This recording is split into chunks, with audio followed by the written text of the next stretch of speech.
Hi everyone, Chaz916 here. Thank you for joining me. 2 days ago, I took the Druid Paladin survey, and after reviewing the clip that I made of it, well, I wasn't very clear. So, for the WOTC, for all of you guys, and for myself, here is a clarification of my survey responses. Thank you again for joining me and clicking the notification bell. You did, didn't you? Okay, so opinions, questions, or suggestions, please leave them in the comments section below. Let's get started. Druids. Comments on the elements of Druids as presented. Okay, so my biggest complaint is that, for me, Druids should be the masters of nature magic, on a level with wizards who are the masters of arcane magic. To my knowledge, and in my games, in history, in mythology, and even in most of the fantasy worlds that I've seen developed in books and novels, druids are not known as shapeshifters. Okay, ignoring that, I would like to say that I like wild shape. I really like the concept of using templates with it. I like that you can keep most of your ability scores. I kind of dislike that from the way it was before. I think the templates are a good starting point, but they need a lot of work. I also very much like Elemental Wild Shape and Elemental Strike. Thought they were right on par. They hit the spot. I like Thousand Forms for Wild Shape, and the reason is because by the time you get to that level, Wild Shape should be second nature. Okay, so let's dig into the things that I disliked or was dissatisfied with. Okay, the first off is that the templates are too similar and basically generic.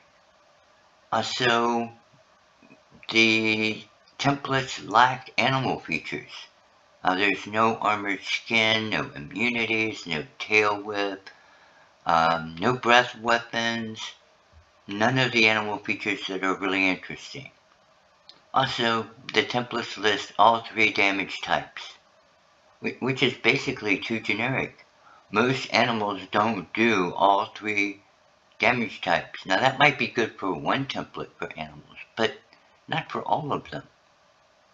Also, speaking of more, let's look at the idea of maybe having more land templates. There's lots of land beasts. Some of them like to ram, stomp, gore. Others like to bite and claw. I'd like to see templates for each of those. Okay.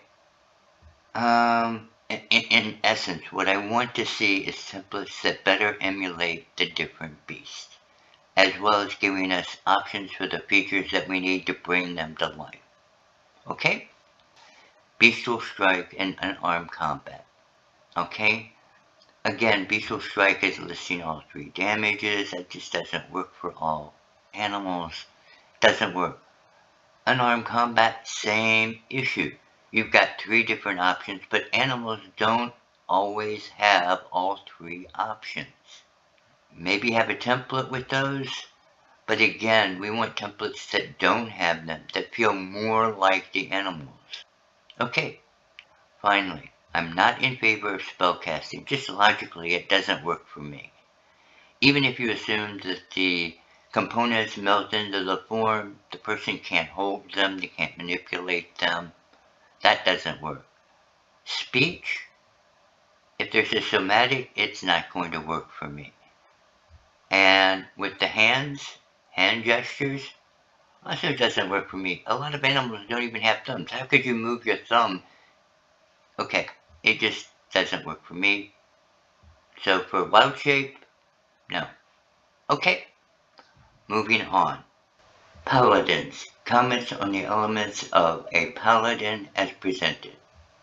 Okay, so my biggest complaint with paladins is that they are not clerics. They should not be channeling divinity. To me, a paladin is like a religious crusader, a religious knight. They are warriors, first and foremost, but they are warriors who are sanctified and blessed. They're blessed through their oath, to their cause, to their deity.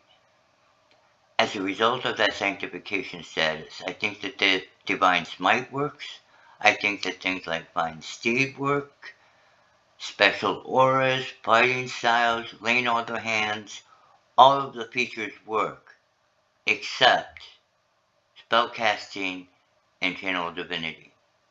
It just doesn't seem to fit it for my world. For others, it might. That's my perspective. Now, comments on the Oath of Devotion subclass. I think most of those things should be put into the class instead of in the subclass, and spell casting gotten rid of. Again, all of this is just my own opinion. Moving on. Boons. Comments on the elements of feats as presented. The ability score improvement. Ability score maximum increase to 30. Is this a typo? That one caught me by surprise. I did not see it when I was doing playtesting. Didn't notice it till later. That was surprising. I'm not entirely sure how this will play out in the game, what effect it might have on dice rolls. I do like the idea though. Okay, epic boons.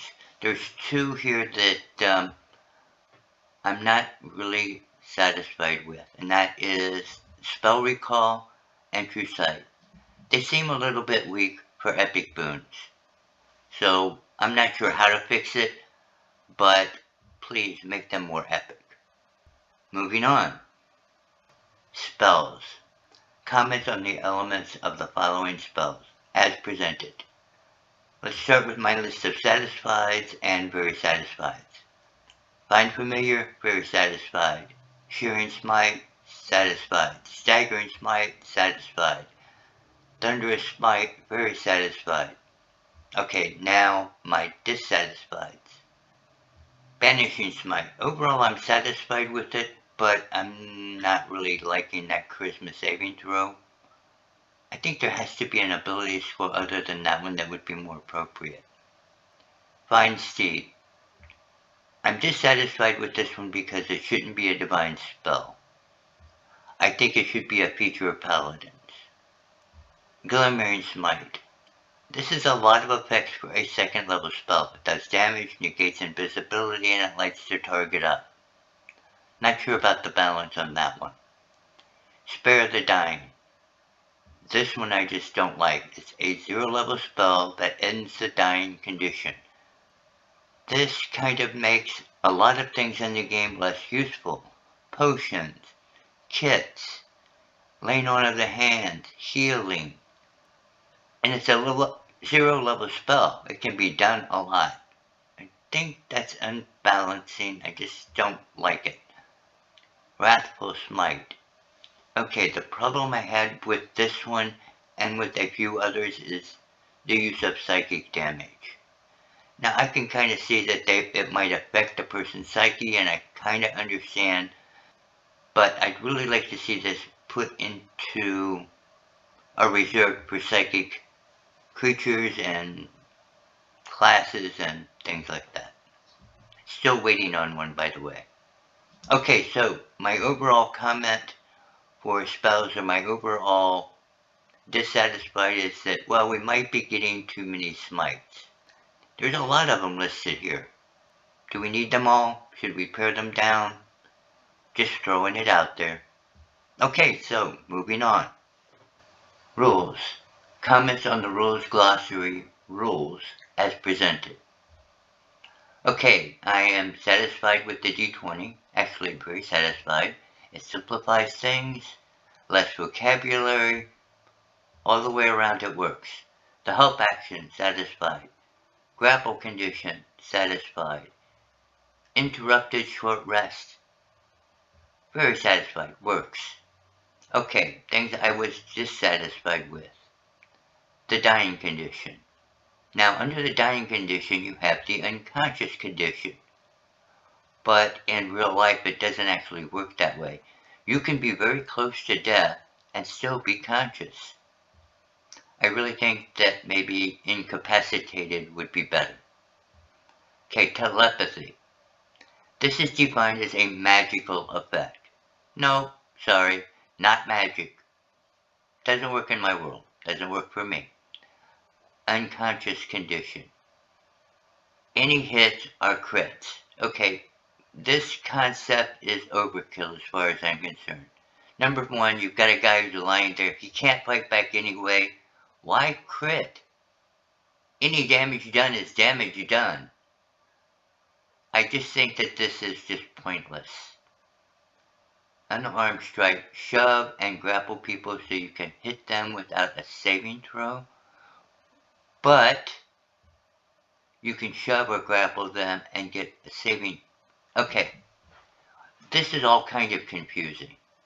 Okay, you can hit somebody and you don't invoke a saving throw, but the other two do. Why?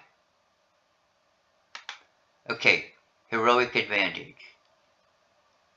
My problem with this is it seems like everything is giving like an inspiration boost. I can't see when the players are never going to have it. They're always going to have it. They only have it once, but they can get it back again really quick. So, I think maybe it's being overused. Okay, so, moving on. Additional comments. Class flower. We have classes, subclasses, multi-classes. You can get another class with another subclass, etc., ad infinitum. It is getting harder to roleplay characters and track all of the features of your classes, your subclass, your second class, your second subclass. My question is all of this needed? I would like to see well thought out, robust classes with no need for subclasses. Or maybe a well thought out class with some good subclasses and discontinue multi-classing. I don't know. Somewhere we need to see if there's a way to fix that. Just something to think about. Okay, so that covers about everything. Hopefully the WOTC will see this. I wish we could get a copy of the survey prior to taking it. I really would like to think out my responses before taking the survey. Not to mention the fact that it'd be nice to have at my gaming table so that I can get feedback from the players with something that's really pertinent. Okay? Okay, so bye for now. Take care, everyone. See you soon.